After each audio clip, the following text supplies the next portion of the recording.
Rev it up and welcome to Cars Yeah, show number 2518. Today, we're talking with two brothers that are starting something new, so be prepared to be inspired. This is Cars Yeah, where you'll enjoy interviews with inspiring automotive enthusiasts. Mark Green is here to provide you with a fuel injection of automotive inspiration. So get in, sit down, buckle up, and get ready for a wild ride here on Cars Yeah.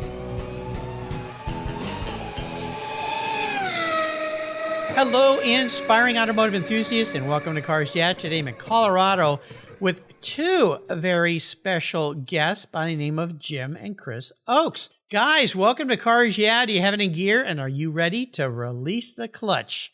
I'm revved up and ready to go. Absolutely. My left leg's getting tired of holding it in. Okay. You don't have to do that anymore. Now, this is an interesting show because I don't have a lot of shows where I have two people on the show, and I think I've had even less than two brothers that are on the show, which is kind of a fun deal here. But you guys are involved in a new venture here, which is very exciting. And before I introduce you and we take a deeper dive into what you two are doing, I always ask my guests this to kind of break the ice. And I'm going to start with you, Chris. What's one little thing that people may not know about you? Probably the fact that I had a top secret security clearance with the United States government at one time. Oh, we better mind our P's and Q's here then. Yes, that was a ways back. Yeah, wait, well, good. I don't want you launching anything into my backyard, so that's cool. Were you in the military or private sector? No, sir. I worked for Northrop at the time, which is now Northrop Grumman, on the B-2 stealth bomber. Oh, very cool. Well, that's one heck of an aircraft, so I love it. Very, very neat. And Jim, how about you? What's something that people don't know about you? Mine isn't as interesting, but I've been doing charity work for elderly people for probably over 25 years. That all started in high school at some nursing homes and one hospital, and now I just help residents with painting, small repairs, and sometimes just visit with them. So. Well, that's very nice. Well, since I'm an older fella, I'll have to ask you this question. Since you're around people who are elderly and have been through a lot in life, what's one little thing that maybe is a constant that people tell you that's a regret that when they're older in life, that they wish they'd maybe done? I hear a lot from the older gentlemen that they wish they had stayed out of the sun because a lot of them have skin cancer now. Yeah. I understand. Yeah, I spent my life growing up in Southern California at the beach with baby oil on my body and no sunscreen, and now I'm starting to kind of pay for it. Just had a couple things fried off my head the other day. So, yeah, so far no skin cancer, thank goodness, but I know plenty of people that do. So, yeah, stay out of the sun or wear a lot of sunscreen, right? Yeah, that's for sure. Most of the older people don't complain a lot, so that's kind of nice. Yeah, well, as I get older, there is more to complain about, but who wants to hear it? So I just kind of keep my mouth shut and try to be positive, right?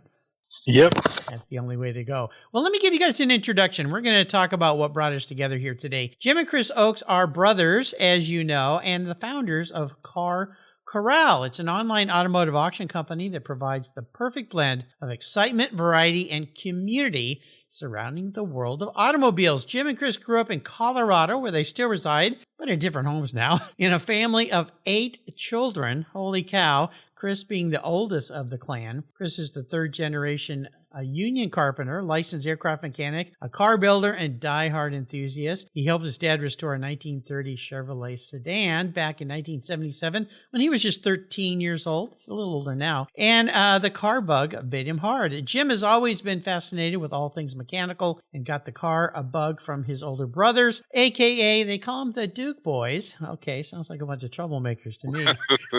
And he brings his passion to the Car Corral auction site. We'll be back in just a minute, but first a word from our supporters here. So sit tight, buckle up. We're in for a fun ride with the Duke Boys. We'll be right back. For several years now, you've heard me talk about Linkage Magazine. I've been a subscriber since the start. Their talented and creative team brings you a spectacular publication and website that shares the automotive passion from a worldwide perspective. Linkage is about driving, restoring, collecting, and first-hand experience at collector car auctions and more. They bring you real-world values plus rational, experienced opinions on the current markets. They cover the automotive world and the people who share our passions. And Linkage Magazine has grown, mailing you 6 issues annually. Join me on this journey with Linkage. They're geared for the automotive life. You can subscribe at linkagemag.com. How did you discover your path to a fulfilling life? Too many young people flounder in finding an education and a career that fits. But for those who have a passion for cars, trucks, and motorcycles, and who love working with their hands, problem solving, and fixing things, a career as a professional auto technician is incredibly rewarding. Cars Yeah! is pleased to team up with TechForce Foundation, our charity of choice, in bringing scholarships, technical education, and hands-on experience to young people so they can discover a possible future. Join me and lend your support by visiting techforce.org today. So guys, we are back. So I'm going to start with Jim this time. So Jim, what was the catalyst that had you sit down with your brother and say, I have an idea. Do you want to embark on something with me and start a car auction? It sounds so easy. Yeah, well, I just seen a gap in the marketplace as far as customer service and options for customers in the car auctions. And as far as that goes, we're going to let people pick the number of days. There's 3 different tiers of how long they want their auction to run. And we're also not going to tell people what their reserves have to be. And we really are not looking just to reject cars just to reject them. So we've seen that gap. We've both been in several auctions in person and online, and customer service is the number one thing it's just missing from any online auction that we've seen. Seems to be missing from the entire world these days. That is true. I'm not quite sure why that is, but boy, every time you try to get some help anywhere, it's like met with silence. And Chris, which of you, was it your brother or you that started this thing? Well, I think he initially probably came up with the idea, but we were both talking about it at the same time because of several of the auctions that we had been involved in. And like we said, we saw a lot of things lacking in the current marketplace, customer service being one of them, price ranges being some of the other ones. And then it was something we've always wanted to do. We've always been involved in cars, and it was really appealing to us at the time. So I've only sold a car once at auction, and I've had probably all of your competitors, founders and directors on this show. Everybody has their own kind of take on this and how you do it, how you don't do it. So give me a couple examples. You've touched on the words customer service a couple times. What are some things that Car Corral will be doing for your customers that maybe other people don't? And we'll start with you, Jim.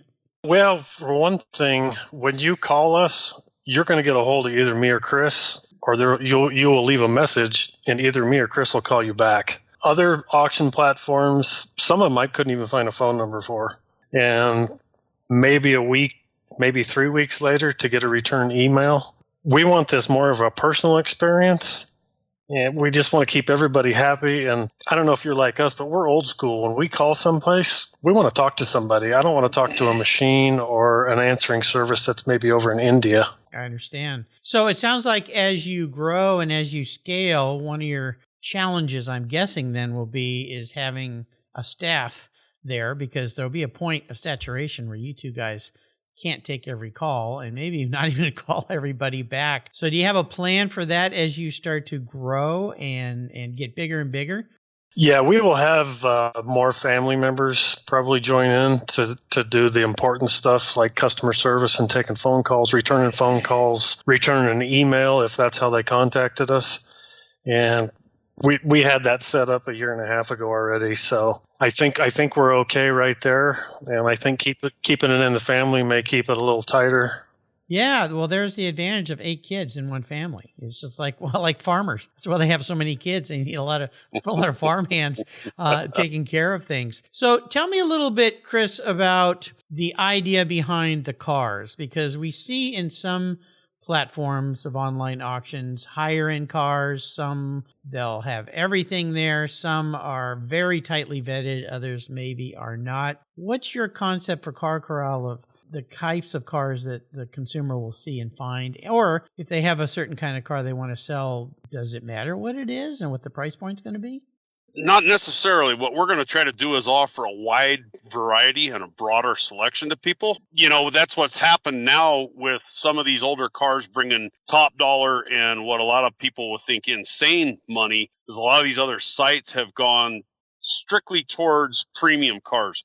We're going to try to stay away from that. I mean, we're not going to shy away from the premium cars, but you got to offer something for the average guy like us that can afford to get into something. They're not going to be obviously total basket cases unless it's something fairly rare, because most people don't restore a total basket case. Yeah.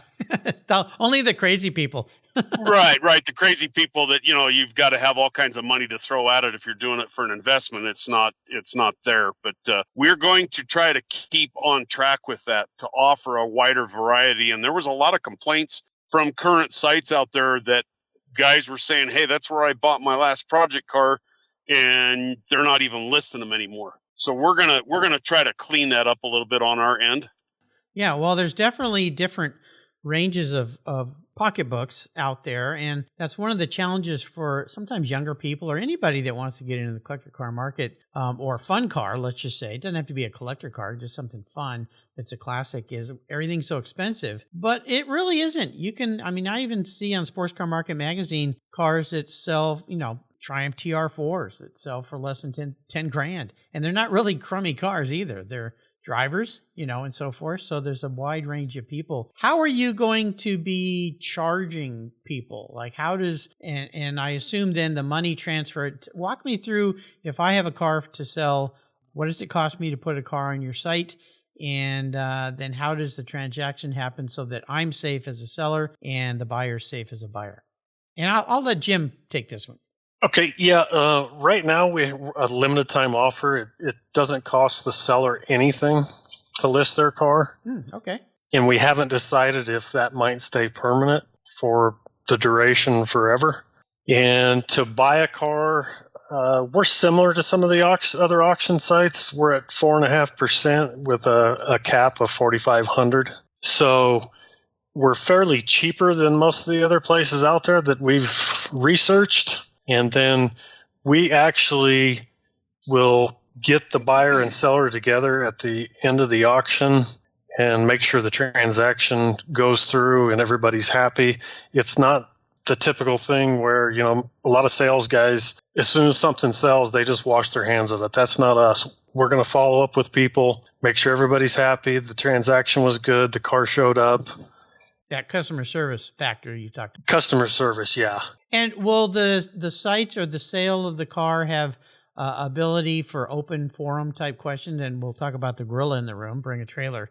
That's one of the things that is enjoyable about their site, is you can see what people are asking, see what the answers are, and learn a little bit that maybe you didn't know about a car.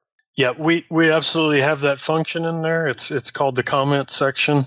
And it's under every listing. And then there's also a button where you can contact the seller directly if you're a buyer, or maybe you just have a question about it. Are you going to be also offering the ability for people to sell parts other than just full cars?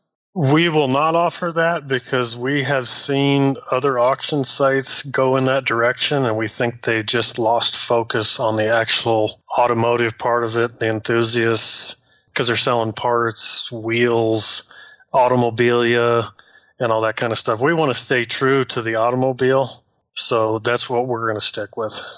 I like to talk with my guests about what I call inspiration or driving inspirations. Use a good car pun. Chris, is there been somebody in the car-related world that's been an inspiration for you that maybe in some way has steered you into this direction of where you're venturing now? The one inspiration to me was a guy that lived in our neighborhood that was an old racer. And at one point in time, back in the 60s and 70s, he held track records at just about every oval track in the state of Colorado. Raced Pikes Peak unofficially. he was pretty heavily steeped in the automotive world. And he's pretty much the guy that got me, well, he's the guy that taught me how to build motors and do a lot of things on a vehicle. And when I was younger, because I'm a little bit older than Jimmy, to watch the cars that would come in and out of this guy's house on the weekends, you would just stand there as a young man and salivate over some of these vehicles. And this guy built everything. They built ice racers, dragsters, stock cars, race cars. I mean, it was amazing to see some of the stuff that would come and go. And so over the years, we got to know this guy. We became very good friends with him. And his wife at one point couldn't believe he was going to help this teenager down the street build a Chrysler product, because he was strictly a Chevy guy. Oh, wow. And that's where I learned to build motors from, was from this gentleman. How nice. So, Jim, were you kind of looking over your brother's shoulder during all this? 100%. And I think I got the inspiration from AKA the Duke Boys. And I'll tell you the story behind that. Chris still has his 68 Charger that he had in high school, and my second oldest brother has a 70 SE Charger that he still has. So when they were in high school, everybody at high school called up the Duke Boys. And how many other cars or valleys did you jump? Oh, no, I took care of that car because I knew I wanted to keep it. Yeah. I wonder how many cars that TV series went through. I think it was probably a lot. Close to 300. Really? They actually came to Denver the summer of 1981, which is the summer when I bought my car. They bought 25 cars out of Denver here, and mine was one of them. And when they told the owner what they were going to do with it, they were basically going to strip it, paint it orange, jump it once. He said, no, you're not going to wreck that car. And it's the only thing that saved that car. Several weeks later, I'm the guy that bought it. Oh, well, good for you. That's nice. Yeah, they wrecked a lot of cars. Oh, my gosh. It was they did. For us car guys, it was kind of sad. But, yeah, there's a big pile of orange somewhere buried deep in the ground, right. Probably, no doubt. Well, I want to talk a little bit about challenges, because no doubt as you think, oh, this is a great idea, we'll come up with a better auction site. That doesn't sound that hard. Wrong. Lots of challenges when you start something like this. Jim, what would you say was your biggest challenge in starting Car Corral? The biggest challenge was the webmaster that we're using, getting all the different plugins and softwares and everything to talk to each other. I didn't think it was going to be that big of a deal at the get-go, but I didn't realize there was that many different plugins to make the auction side of it work, and the coding that they have to put into everything. And then you got to get Stripe involved for charging credit cards. So that became quite a challenge.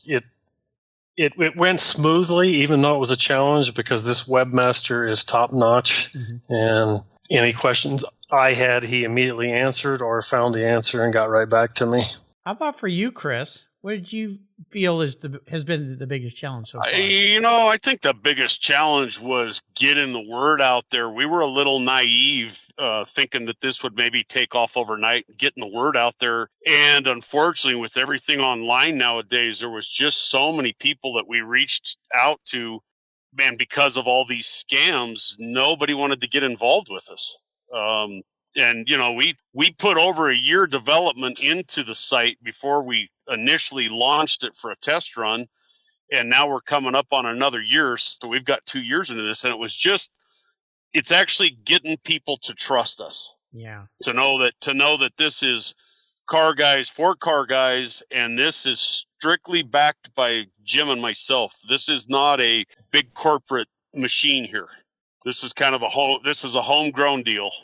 Well, sadly, the scams that go on out there in the internet world, emails, online, I mean, it's just become so prolific that, yeah, it's a little bit spooky. So the advertising side of this whole thing, no doubt, is a challenge. But getting on shows like Cars Yeah and the multitude of other car podcasts and advertising, whether it's print, online, there's lots of options these days. All it takes is a lot of money and time, right? Yes. Yep, it's a tough part of it's a tough part of it to promote anything, and especially when there's also some accredited companies out there already doing this. However, I think it's become the online, and you might have the stats on this. Buying cars online has become more and more normal than I think anyone ever thought it would be. Even new cars. I've had friends that have bought new cars online from other dealers because they didn't like the dealers around here. And they just kind of go, man, that wasn't that hard. It was pretty easy. And it makes the competition stand on their toes a little sharper as well, because now, just people used to go to their local Ford dealership and that's the only option they had and they could be treated anyway. And I think it's made the dealers a lot sharper, don't you? I would agree with you. And I think most of us out there going to a car dealership in person is almost like going to the dentist. It's not. It should be fun, and it's not. Not that the dentist should be fun, but you know what I mean. Yeah, you come out of there pulling your hair and frustrated and angry, and it's time to go. So yeah, my first experience when I first got married, my wife and I bought our first new car. I had already bought a new car when I was in college, and that experience wasn't too bad. But our experience, it was a VW dealership, and yeah, I finally said, we're leaving. I'm done. And they followed us out to the car, and I'm shutting the door. And, my wife's saying, but you really wanted that car. And I'm like, none of it's going to be this miserable. It's disappointing, but I think it's improving. And the part of it is people know a lot more now. Us consumers, we're a lot sharper, aren't we? We can do a lot of research. A lot more educated. Yeah, if you want to be and you want to take the time. So, and it's the same with online auctions, whether it's with Car Corral or any other.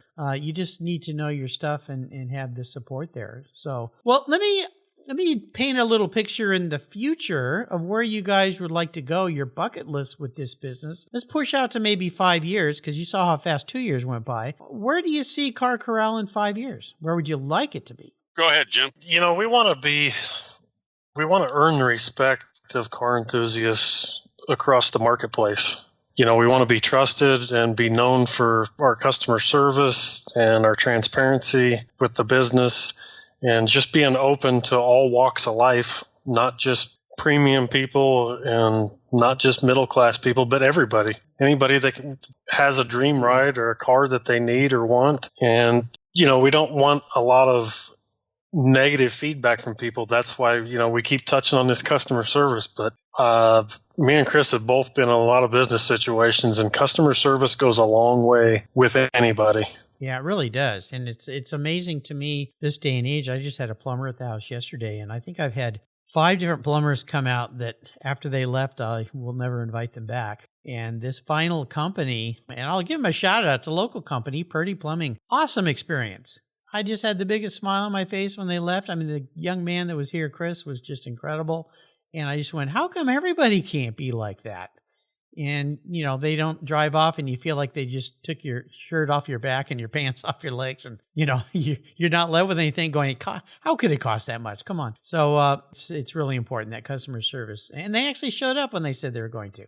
Figure that. Yeah, that's a first. Yeah, that was great. Yeah, Purdy Plumbing. You're up here in the Pacific Northwest. Use those guys. So you touched on vehicles, and we're all about cars here, and you guys are all about selling and fulfilling dreams, not only people buying, but selling. I want to ask each of you guys about a special vehicle story. You've alluded to a car as we've been talking here today. I'll start with you, Jim. Is there one special car that's been in your life? And if so, tell me a little story about it. Yeah, it was a 1979 Ford F-250 four-wheel drive. My father bought it brand new in 79 for his business and used it for quite a few years. And then it got sold to another business that he had that us kids were involved with. We were working there on weekends and summers when we weren't going to high school. And eventually the vehicle, it did get wrecked by my sister cruising Colfax, which is what they used. Yeah. But it got fixed, and then I ended up buying it from that second business. And I think that Ford truck in that year was just the best looking body style. Just till this day, I still think that, and I will have another one again sometime. And I mean, we had a lot of family trips in that thing. At one time, there was 7 of us in the front of that truck. That's back before you could get in trouble for, not all having seatbelts on, because that's the only mode of transportation my dad had at the time. So we took a lot of family trips in it and, cut firewood. We'd go hunting, fishing. So, the Ford trucks have just been incredible over the years. I mean, they just keep on going. And, I don't see any end in sight. My next door neighbor is a big Ford guy. His current Ford is a Raptor. And I tell you, driving that thing isn't like driving any truck I've ever driven. It's pretty incredible. And he actually takes it out to his ranch and jumps over berms and brings it home covered in mud, and pretty special. Now, how about you, Chris? So the special vehicle for me, obviously, is what we already touched on, is my 68 Charger. So I bought that the summer of 1981 before I was a senior in high school. I took a lot of grief in high school because that was about the same time that the Dukes of Hazzard show was on TV every week. I kind of brushed that off my shoulders, and I kept it all these years because I'd be in a gas station or somewhere, and I don't know how many guys would come up to me and say, God, I had one just like that, brand new. Or I had a buddy that had one, and the story was always the same. They went out and had too much to drink and wrecked it, or they started having a family and sold it. And all these guys regretted it. And I always told myself, if I get rid of this thing, I'm always going to wish I had it back. And so I've just managed to keep it all these years. It's tore apart. I'm in the process of restoring it back to original. And nowadays, everybody and their brother on the planet wants that 68 Charger. What color's yours? Mine's the turbine bronze, which is actually a rare color for the 68. Black interior, black vinyl top. It's a big block car. It could be a little bit better if it was an RT, but it's special to me. I've had it since 1981. That's amazing. Yeah, not too many people, and I've keep their cars that long, and I've talked to lots and lots of people that wish they had, and yeah, there's always that one car that you wish you could get back. Right. Well, I don't think there's too many guys out there that can say they have the first car they ever bought. No, for sure. Yeah, I'll tell you something funny. My first car, I only had it for a year because it really isn't what I wanted, but I got a deal because my neighbor owned a Chevy dealership. It was a 67 Chevy Nova. And yeah, but I wanted a European sports car. So after a year, I saved up more and bought a Carmagia, and I sold that thing. Well, years later, I was with my wife then. This is over 10 years later, and we're in San Diego where I grew up. And we pull up and she goes, hey, that car looks like the car that was your first car you told me about. And I looked at the license plate, and it had a La Jolla High Y Vikings license plate frame and a Greg Knoll sticker on the back window, which I put on it, and there was my car. I couldn't believe it. Yeah. Funny. Couldn't believe it. Yeah, it was pretty amazing. The guy drove away before I could kind of wave him down and just go, wow, it's still around? That's incredible. Wow. But yeah, my friends called it the Mobile Wave because it was a four-door, kind of a grainy car, but it was great for taking all my friends to the beach. We had surf racks on the top, and you could pile a bunch of guys in that thing. So good stuff. So I'm going to be a car psychologist and crawl into both of your heads, starting with you, Chris. If you were reincarnated as a vehicle, what would you be and why? Oh, if I was reincarnated as a vehicle, yeah. I probably would have, because I'm a little bit of a history buff. I think I would go back to 1896 and want to be Henry Ford's quadricycle, which is one of the first things he put together. Whoa. Okay, now that's a very unique answer. That question. Now why? Well, and reason being is because back then, the roads, there probably weren't as many roads. They were all horse roads, horse and buggy. And when he took that thing out the very first time, there was probably hundreds of people, 50 people. We don't know how many were on the street. Just looking at that thing, everybody and their brother would have been looking at you going, what am I looking at? Yeah. What is going on here? And they didn't realize what they were doing was they were witnessing part of the automobile evolution of things that were about to come. Well, it was like when Bertha Benz took her husband's car out with her sons for a ride, kind of stole the car and went for a ride into town. And there's a great video. It's really nice. You've probably seen about that, where everyone is thinking she's like a witch or something. Like, right. What on earth? Yeah, but yeah, that's a very unique answer to that question. How about you, Jim? If you were reincarnated, manifested as a vehicle, what would you be? I thought about this for years. I would be a GT40 in 1966 at Le Mans. I love it. The reason being is because if the movie facts are right and they made all three GTs cross the finish line at the same time, I would have just made the gas pedal stick and went by the other two and won the race, because I think Ken Miles really got the bad end of the stick on that whole deal. Oh, no kidding. Yeah, if it's as accurate in the movie as and in the book too, you read about that history. But yeah, he kind of that was no good. I mean, that was a corporate monkey business, Yep. Yeah, I mean, I see why the bigwigs did it, the suits, but still, Ken Miles was something else. He's one of those guys that you just wonder where he would have ended up if he hadn't passed in that terrible accident. what other races would he gone on to win, and what he would have become, because he was a no holds barred guy. I guess that's why he and Shelby got along so well. Yeah, one of a kind guy.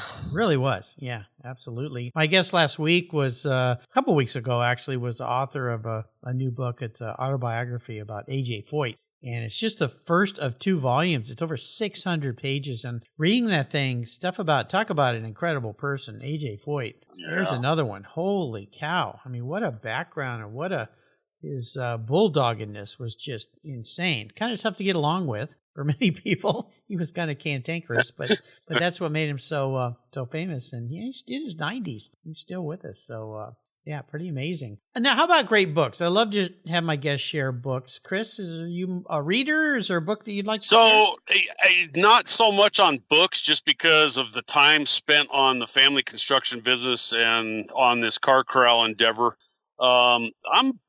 I'm the history buff. I'm quite a bit of the history buff. So I'll read the Smithsonian Magazine quite a bit. Mm-hmm. And then when I have time, I'll catch as much of the History Channel as I can. I just think ancient times was something to behold. Yeah, no kidding. Yeah. Well, unfortunately, not enough people learn about history because they keep repeating all the mistakes. Right. Right. Oh, yeah. You're right on there. Yeah. But we can certainly learn an awful lot, and amazing and fascinating to really get into learning about people that, in school you maybe learned, a 15-minute talk about them, which you can't really get into. I had a college professor for U.S. history that got really deep into P.T. Barnum, and just like, whoa, you just thought of him as like a circus guy, but no, he was way crazier than that. So right, there was more to him than met the eye. Oh, a lot, yeah. And Jim, how about you? Great book you could share?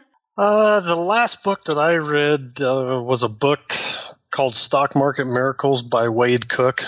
And I didn't read it because I wanted to invest in the stock market or get any tips. Somebody told me about the book and what an amazing man this guy was. He was just a taxi cab driver, and he started thinking outside the box of how he could make more money driving a taxi cab. And he actually put that into motion into the stock market. And he was a multimillionaire by the time he was, I think, 36 years old. So to me, I think people could learn a lot about a person's drive to accomplish something, even knowing that the odds are probably against them. I mean, this guy just stuck to his plan and it worked out. And it's a really good book. I mean, the stock tips are boring in the book, I think, because that's not me. But just his drive was just phenomenal in the book. Maybe he was a good listener as a cab driver, and he just asked great questions and listened to people. I mean, imagine if you're a cab driver driving around, the stock market area in New York City, Wall Street, or just by listening to the 2 people in the back talk, you might learn a little bit. So, yeah, for sure. Well, let's go on the Ultimate Drive, you guys. I like to play a little game here where I buy you any car in the world. You can take it anywhere, but you can take anybody you'd like with you, including somebody from the past that we no longer have with us. So, Jim, starting with you, what's the Ultimate Drive look like for a guy like you? Well, you would be getting out your checkbook and probably emptying your account because you're going to buy me a 71 Plymouth 426 Hemi Cuda 4-speed car. Yeah, one of the expensive ones. Yeah, thanks a lot. Yeah, sorry, but that's what it's going to be. Okay, no worries. And Bill Hickman would be with me, the stunt driver. I'm sure you know of him. Oh, yeah. Interesting. I don't think I've had anybody mention his name. Now, why would you want Bill driving such a nice car? Because I just think I could learn so much from him about how he did the stunts. He could show me what the car is really capable of. Mm-hmm. And I'd want to ask him a lot of questions about which cars he liked the best, because he did so many stunts in different movies that people don't know about. And then I really would want to ask him if Steve McQueen really had that much of a problem keeping up with him in the movie Bullitt. Because I've heard stories about that. Yeah. Interesting. What color do you want that Cuda? I would like to have it Tor red, please. Okay. I've had several stunt drivers on the show, including a couple of the guys who were the Stigs. Yeah, interesting life for those guys because they're all kind of in the background. Lots of times people don't know who they are that are driving these cars, and but they're the ones making it all happen. Chris, how about you? So for me, I'm kind of going the other direction. This might blow a few people off the track, but it would have had been a ride in 1970 at the Talladega Speedway. And I'm not gonna say this because I have a soft spot for the Chrysler products, but it would have been in the number 88 Daytona Charger, and Buddy Baker was driving that car. Now, there's a lot I didn't know about Buddy Baker when I did some more research on him a while back, because I thought he was an interesting man, and people are going to say why. And there's a couple of reasons why, because he was actually the first guy that broke the 200-mile-an-hour barrier back in the day, which they thought was not achievable. He was 30 miles an hour faster than the Indy 500 that year.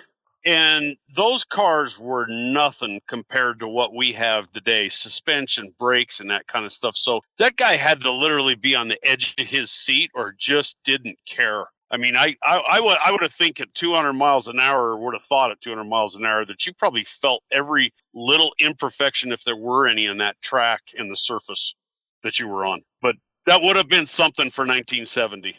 Well, it's like when you think back to the guys that are driving back in those days, the Can-Am cars. I mean, those things weighed hardly anything, and they were so fast, and they would drive them in long endurance races, and you're just like, how do they do that? I mean, and they're not comfortable. Hot cars, yeah. Those guys were tough. Those guys were tough individuals back then. Well, it goes back to A.J. Foyt. I mean, yeah, you had to be tough to do some of that, especially when every race, every weekend, somebody was getting killed.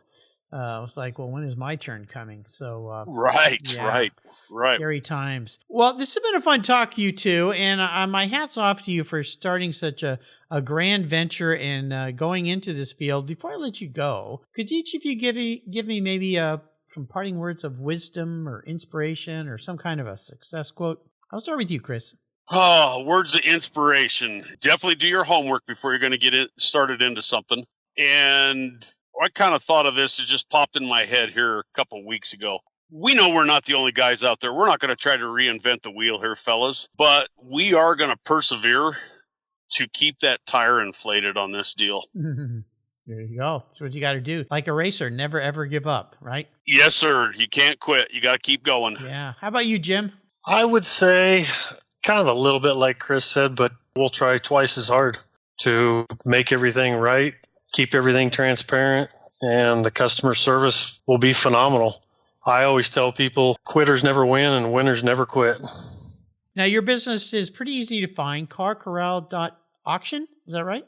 That's correct. Or you can go to carcorral.net also, and it'll take you right there. All right, great. And do you guys have a presence out on social media? We do. We are on Facebook, Instagram, and LinkedIn. Great. I'll put links to all these on Jim and Chris's show notes page. You can find them on the Cars Yeah website, but easy to find. Car Corral, just as it looks, CARCORRAL.auction. And you'll find them out there. Give them a shot and give them a peek and have some fun. I want to do a shout out to past guest and mutual friend of ours, John Weberg, who put us together today. So, Donald, thank you very much. You guys, hey, my hat's off to you. I wish you the best success. Jim, Chris, thank you for being so generous today with your time and your expertise and sharing what you're up to with me. Do stay in touch until you and I talk again. I'll see you guys down the road or at the Car Corral. Thanks, Mark. It's been a pleasure talking to you. Thanks for the ride, Mark. It was fun. Absolutely. Thank you so much for joining us on today's ride here at Cars Yeah. Drive on over to carsyeah.com to find show notes and inspiring automotive fun. Download your free copy of Filler Up, a fun book filled with gorgeous photographs of fuel filler fun, including quotes from more inspiring automotive enthusiasts. Download your copy today, and we'll see you next time on Cars Yeah.